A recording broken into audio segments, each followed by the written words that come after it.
साथियों नमस्कार, मैं हरिश्चंद्र बर्णवाल। पीएम मोदी के भारत से दुश्मनी मोल लेने का क्या नुकसान होता है, आज इसकी झलक देखना बहुत जरूरी है। मैं आपको एक एक करके कुछ पॉइंट रख देता हूं दोस्तों। ये पहली बार होगा जब एक दूसरे देश की सरकार खतरे में पड़ गई है भारत की वजह से, भारत के खिलाफ नफरत की वजह से। यह पहली बार होगा दोस्तों जब मालदीव की जनता अपनी ही सरकार के खिलाफ खड़ी हो गई है। यह भी पहली बार है। यह भी पहली बार होगा दोस्तों जब भारत के लिए मालदीव का पूरा विपक्ष एक साथ खड़ा हो गया है। यह पहली बार होगा जब चीन प्रधानमंत्री मोदी के आकर्षण की तपिश को दूसरे देश में महसूस करेगा। बड़ा इंडिया आउट का नारा लगा रहे थे ना, बहुत ही पीएम मोदी का माखौल उड़ा रहे थे, चढ़ाने की कोशिश कर रहे थे। आप देखिए इसकी लपटें कहां कहां तक पहुंची है दोस्तों। जब देश से ही नहीं विदेशों से भी लेफ्ट लिबरल इकोसिस्टम के प्रधानमंत्री मोदी के खिलाफ लामबंद होने की खबरें आ रही हैं, और तब यह बात बता रहा हूं, चीन से बड़ी खबर आ रही है। और यह खबर कहां से है? चीनी सरकार का जो मुखपत्र है ग्लोबल टाइम्स, उसमें प्रकाशित हुई है। इस खबर में चीनी सरकार यानी राष्ट्रपति शी जिनपिंग का वो डर सामने आया है जो भारत के कड़े रुख के कारण पैदा हो रही स्थिति से है। पहले आप इस खबर को देखिए, ग्लोबल टाइम्स की खबर को। यह खबर बताती है दोस्तों कि चीन को डर है कि मालदीव के खिलाफ भारत के कड़े रुख से राष्ट्रपति मुइज्जू की राजनीतिक स्थिति मालदीव में कमजोर हो रही है। आप सोचिए, चीन परेशान है और चीन नहीं चाहता है कि ऐसा हो, और इसीलिए चीन ने राष्ट्रपति मुइज्जू की कमजोर होती राजनीतिक स्थिति को संभालने के लिए भारत को नैतिकता की याद दिलाई और कहा कि भारत, मालदीव और चीन के बीच होने वाले समझौते के लिए बड़ा दिल दिखाए। मतलब मालदीव और चीन जो समझौता कर रहा है ना, भारत उसको बड़ा दिल करके बस देखते रहे, ये कह रहा है। लेकिन राष्ट्रपति मुइज्जू जिस तरह से आनन फानन में अपने ही सरकार के 3 मंत्रियों को बर्खास्त किया है, खबर तो आपको दिखा चुका हूं, उससे साफ पता चल जाता है कि राष्ट्रपति मुइज्जू की राजनीतिक स्थिति डमाडोल है, अच्छी नहीं है। खास बात यह है दोस्तों कि अपने 3 मंत्रियों को बर्खास्त करने के बाद भी मालदीव की स्थिति संभल नहीं रही है और देश के अंदर राष्ट्रपति मुइज्जू के खिलाफ माहौल तेजी से बदलने लगा है। जब राष्ट्रपति मुइज्जू चीन के दौरे पर हैं, आप सोचिए इस समय भी चीन में है, उसी समय मालदीव का विपक्ष राष्ट्रपति के खिलाफ अविश्वास प्रस्ताव लाने की तैयारी में लग गया है। बड़ा खतरनाक माहौल है। विपक्ष कह रहा है कि राष्ट्रपति मुइज्जू की नीतियों के कारण मालदीव के आर्थिक और राजनीतिक हालात खराब हो रहे हैं। राष्ट्रपति मुइज्जू के खिलाफ न सिर्फ विपक्ष लामबंद हो गया है, बल्कि मालदीव के सबसे बड़े उद्योग पर्यटन के व्यापारिक संगठन माटी, शॉर्ट में कहते हैं Maldives association of tourism industry, उसने सरकार की नीतियों के खिलाफ कड़ा रुख अपना लिया है और मौजूदा सरकार के रवैये की न केवल कड़े शब्दों में निंदा की है, बल्कि राष्ट्रपति मुइज्जू की नीति का विरोध करते हुए भारत को मालदीव का सबसे सच्चा और पुराना दोस्त बताया है। यह बड़ा महत्वपूर्ण है, जानते हैं, क्योंकि ऐसा कम ही होता है जब किसी देश का कोई बड़ा औद्योगिक संगठन अपनी ही सरकार की नीति के खिलाफ बयान जारी करे, और वो भी किसी दूसरे देश के समर्थन के लिए। आप सोचिए, और ये मालदीव में हुआ है दोस्तों, जब राष्ट्रपति मुइज्जू चीन की यात्रा पर है और वो चीन से दोस्ती को भारत से अधिक महत्व दे रहे हैं। मालदीव की भारत विरोधी नीति के खिलाफ जिस तरह से भारत के अंदर मालदीव के पर्यटक केंद्रों के बायकॉट का माहौल खड़ा हुआ है, उससे चीन भी सकते में है। चीन को लग रहा है कि मालदीव के खिलाफ जो भारत में माहौल बना है, उससे उसकी भी छवि भारत के अंदर ही नहीं दुनिया के अन्य देशों में भी खराब हो रही है, और इसीलिए चीन नैतिकता की बात करने लगा है। दुहाई दे रहा है। और विरोध के इस माहौल का असर ऐसा है कि भारत से लोग मालदीव न जाकर अब लक्षद्वीप जाने की तैयारी करने लगे हैं। इस पर मैं बड़ा विस्तार से दिखा चुका हूं। लक्षद्वीप जैसे समुद्री किनारों को देखने के लिए सबसे अधिक भारतीय मालदीव जाते हैं और इन्हीं पर्यटकों की वजह से मालदीव की अर्थव्यवस्था चलती है। चीन जहां भारत को नैतिकता की याद दिला रहा है, चीन की बात बता रहा हूं मैं, वहीं भारत के खिलाफ लामबंदी करने की रणनीति पर भी काम कर रहा है। और वो सोच रहा था, चीन बड़ा शातिर है, कि बिना हल्ला मचाए मालदीव को भारत के खिलाफ खड़ा कर दे। लेकिन यहां मोदी बैठे हैं, सब समझते हैं। उसकी रणनीति को एक तगड़ा झटका लगा है दोस्तों। सिर्फ तगड़ा झटका नहीं लगा, मैं आपको बांग्लादेश से भी जोड़ के बता देता हूं। वहां के चुनाव में शेख हसीना की जीत ने भी उसकी नींद हराम कर दी है। और जो बांग्लादेश की प्रधानमंत्री है शेख हसीना, चौथी जीत मिली है। और उसके बाद जो पहला बयान दिया है, उससे चीन को भारत का बढ़ता प्रभाव दिखने लगा है। शेख हसीना ने कहा कि भारत बांग्लादेश के निर्माण से ही बांग्लादेश का एक गहरा मित्र रहा है। सोचिए, चुनाव जीतने के बाद ही एक तरफ भारत को अच्छा दोस्त मानने वाली शेख हसीना सत्ता में वापस आ गई हैं। आप तुलना देखिए, तो दूसरी तरफ भारत से दोस्ती को महत्व न देने वाले जो और प्रधानमंत्री मोदी को अपशब्द कहने वाले जो मालदीव के राष्ट्रपति हैं मुइज्जू, उनके सरकार की कुछ ही महीने में गिरने की नौबत आ गई है।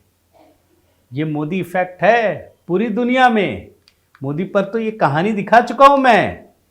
और चीन अभी दोस्तों मालदीव में भारत के गहरे प्रभाव को खत्म करने की शुरुआत कर ही रहा था कि उसके साथ वैसा ही हो गया जैसे कहते हैं ना, सिर मुड़ाते ही ओले पड़ जाए।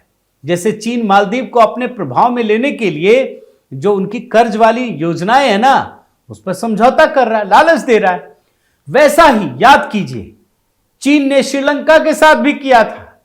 2018 में भारत के खिलाफ वहां के राष्ट्रपति महिंद्रा राजपक्षे माहौल बनाए थे और उसके बाद चुनाव जीतने के बाद उन्होंने समझौता कर लिया। लेकिन आप याद कीजिए, महिंद्रा राजपक्षे के खिलाफ श्रीलंका में जबरदस्त विद्रोह हुआ और उनको अपने ही देश से छोड़कर भागना पड़ा और चीन कुछ नहीं कर सका था। आज दोस्तों उसी श्रीलंका को चीन से कर्ज से मुक्ति दिलाने के लिए विश्व बैंक में गारंटी देनी पड़ी। और गारंटी किसने दी? भारत ने दी। आज श्रीलंका भारत को अपना सबसे करीबी मित्र मानता है और भारत के लिए उसने चीन के सैन्य जहाज को श्रीलंका के समुद्री क्षेत्र में रहने की अनुमति देने से इनकार कर दिया है। पहले कहते थे आ जाओ आ जाओ, अब कह रहे हैं मत आओ, अब देंगे भी नहीं परमिशन। आज जो काम चीन दोस्तों मालदीव के साथ कर रहा है, वैसा ही कुछ उसने 2018 में नेपाल के साथ किया था। 2018 में जब केपी शर्मा ओली नेपाल के प्रधानमंत्री बने थे, उन्होंने भी ठीक वैसी ही नीतियां अपनानी शुरू कर दी थी जैसी आज मालदीव के राष्ट्रपति उठा रहे हैं। नेपाल के प्रधानमंत्री भी सबसे पहले चीन की ही यात्रा पर गए थे, याद दिला रहा हूं मैं। लेकिन केपी शर्मा ओली की सरकार जैसे तैसे कुछ सालों तक चली, लेकिन आज चीन के न चाहने के बावजूद भी नेपाल और भारत के बीच पुलों और रेलों का निर्माण हो रहा है। दोनों देश एक दूसरे से जुड़ने के लिए इंफ्रास्ट्रक्चर का विकास कर रहे हैं। और यही नहीं, भारत नेपाल से बिजली खरीदकर वहां की अर्थव्यवस्था को मजबूत करने का काम कर रहा है। चीन ने जहां आप सारे जो चक्रव्यूह है आप समझने का प्रयास कीजिए, मैं कई देशों को जोड़ करके आपको पूरी कहानी बता रहा हूं दोस्तों। चीन ने जहां जहां भारत को घेरने की कोशिश की, प्रधानमंत्री मोदी ने वहीं वहीं चीन को जबरदस्त सबक सिखाया। आपको एक और उदाहरण देता हूं, वन बेल्ट वन रोड। चीन जिसके जरिए दुनिया के गरीब देशों को कर्ज देकर सड़क, बंदरगाह और बिजली उत्पादन केंद्रों का निर्माण करने की रणनीति पर काम कर रहा है, उसका पहला शिखर सम्मेलन 2017 में बीजिंग में हुआ था। और उस समय प्रधानमंत्री मोदी ने चीन की इस योजना का विरोध करते हुए इस शिखर सम्मेलन में भाग नहीं लिया था, नहीं गए थे प्रधानमंत्री मोदी। और आज तक किसी भी शिखर सम्मेलन में प्रधानमंत्री मोदी ने हिस्सा नहीं लिया है। और भारत के इस विरोध का असर यह हुआ कि चीन की इस योजना के खिलाफ दुनिया के और भी देश खड़े होने लगे हैं। और चीन इस बात को दोस्तों शुरू से ही समझ गया था कि यदि मोदी जी साथ नहीं है तो क्या होगा, भारत यदि इसके खिलाफ है तो ये योजना चलेगी नहीं। और ऐसा ही हुआ। आज 10 साल के बाद कर्ज के तले डुबोने वाली इस योजना से सभी देश धीरे धीरे अपनी दूरी बनाना शुरू कर चुके हैं। मैं आपको यूरोप से उदाहरण देता हूं। G7 का एकमात्र देश इटली, जो इस योजना में शामिल था, उसने भी चीन की इस योजना को टाटा बाय बाय कर दिया है। और सिर्फ इटली नहीं, आप पाकिस्तान का उदाहरण लीजिए। पाकिस्तान भी तो चीन की इस BRI में बड़े ही ढोल धमाके नगाड़ों के साथ शामिल हुआ था, लेकिन आज उसके ऊपर कर्ज का ऐसा बोझ लदा है कि पाकिस्तान के लोगों को रोटी के लिए आटा तक नसीब नहीं हो रहा है। और पूरा पाकिस्तान महंगाई के तूफान में दोस्तों घिरा हुआ है। फिर भी चीन पाकिस्तान को इस स्थिति से बचा नहीं पा रहा है, उबार नहीं पा रहा है। आज पाकिस्तान के अंदर से भी एक ही आवाज आती है कि अगर पाकिस्तान को कोई इस हालात से बचा सकता है तो वो सिर्फ भारत और प्रधानमंत्री मोदी हैं।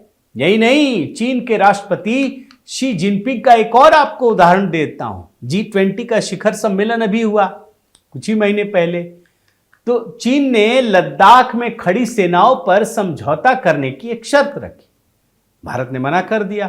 पहले तो वो धमकाते थे ना, और इस पर चीन के राष्ट्रपति ने भी मतलब बदला लेने की सोची। G20 में आने से मना कर दिया और सोचा कि ये सम्मेलन तो असफल हो जाएगा, मैं नहीं जाऊंगा तो। लेकिन हुआ क्या? चीन सोच रहा था प्रधानमंत्री मोदी की, देश की छवि पूरी दुनिया में खराब होगी, लेकिन यहां भी दोस्तों प्रधानमंत्री मोदी ने चीन को अच्छा सबक सिखाया। यह सम्मेलन शी जिनपिंग के ना आने के बावजूद भी इतना सफल हुआ कि पहली बार घोषणा पत्र जारी हुआ। और प्रधानमंत्री मोदी की रणनीति की वजह से ग्लोबल साउथ की तरफ से अफ्रीकी यूनियन को G20 में स्थायी सदस्यता मिली। और इस तरह से चीन जहां भारत को पटखनी देना चाह रहा था, वहां भारत ने, प्रधानमंत्री मोदी के भारत ने चीन को चारों खाने चित्त कर दिया।